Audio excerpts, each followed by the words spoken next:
Hey guys, pardon me if you hear any background noises above.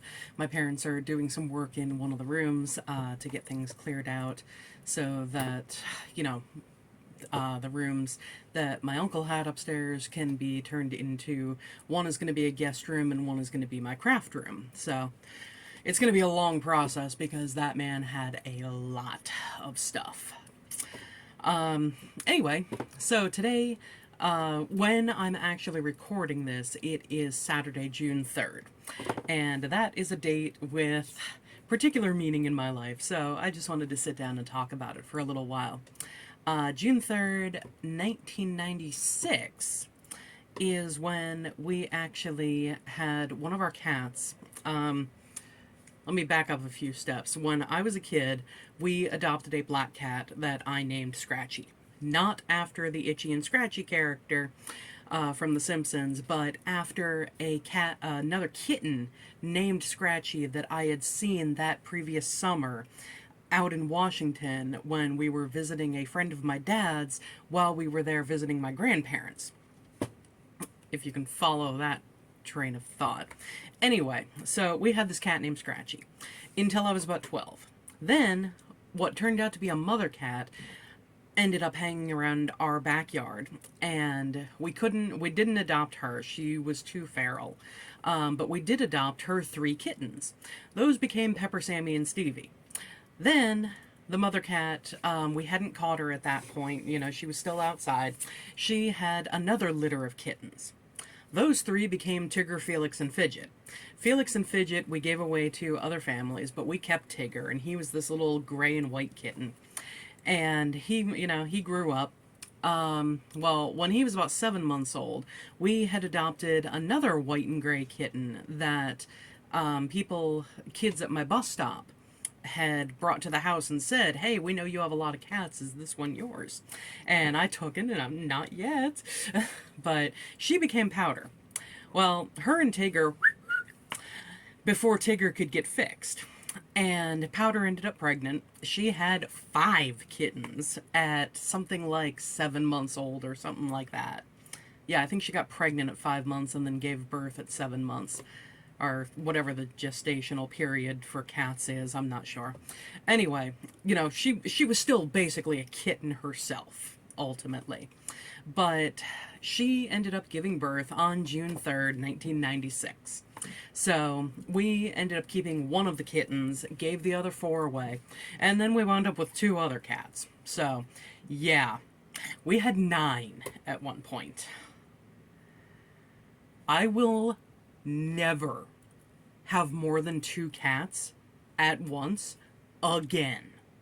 Just never. Like I said in a previous video, I don't know, 2 or 3 videos ago, I agree with my mom at this point. Let's take a break from having animals after Pippin goes, but, I can't see there being an extended length of time where I don't have cats, but I will never own more than 2 at a time again.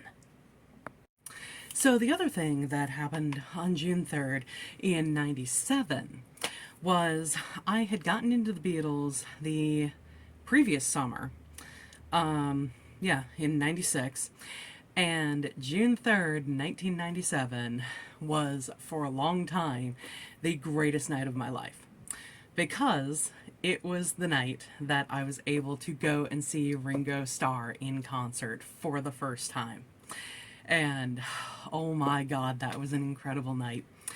I had seats in the first row of section C of the concert venue that we were at. And it's like 200 odd feet from the stage, something like that. Well, I was determined to get down. I was determined to get Ringo's autograph that night, first of all. I mean, let's face it, not a very realistic thing when I look back on that now, but hey, I was determined. But it was that drive and desire that had me get down at the stage.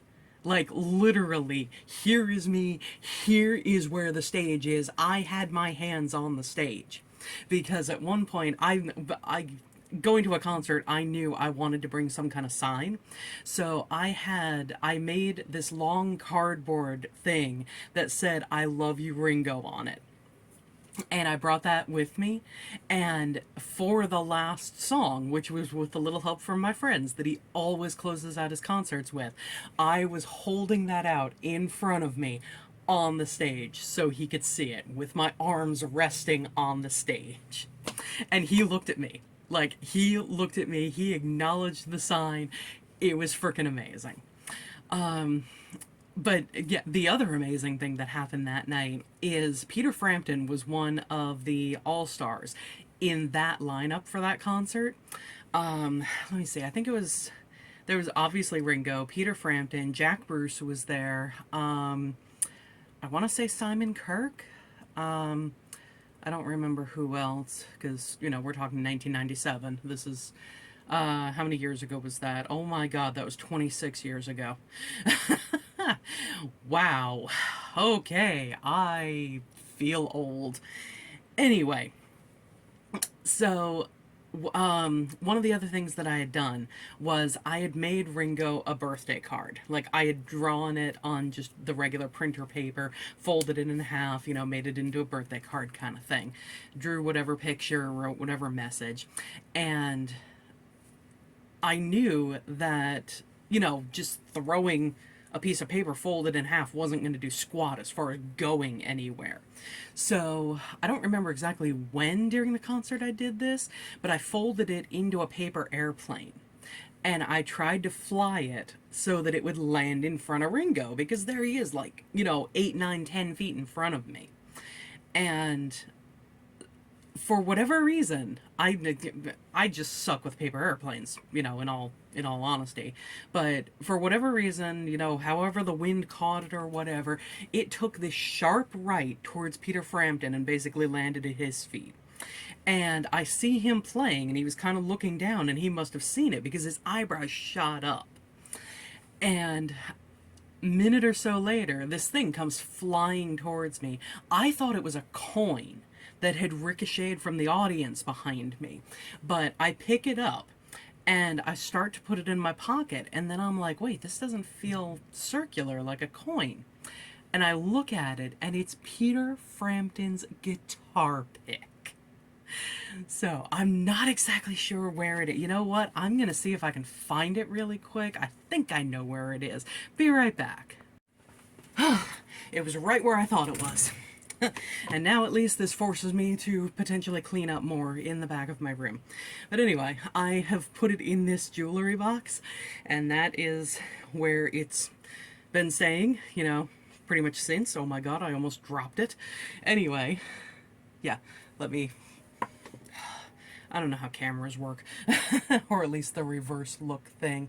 But yeah, if you look, I don't know if it will definitely show it. I will put a picture of this thing after this segment. If you look at it, you can see the little white right there.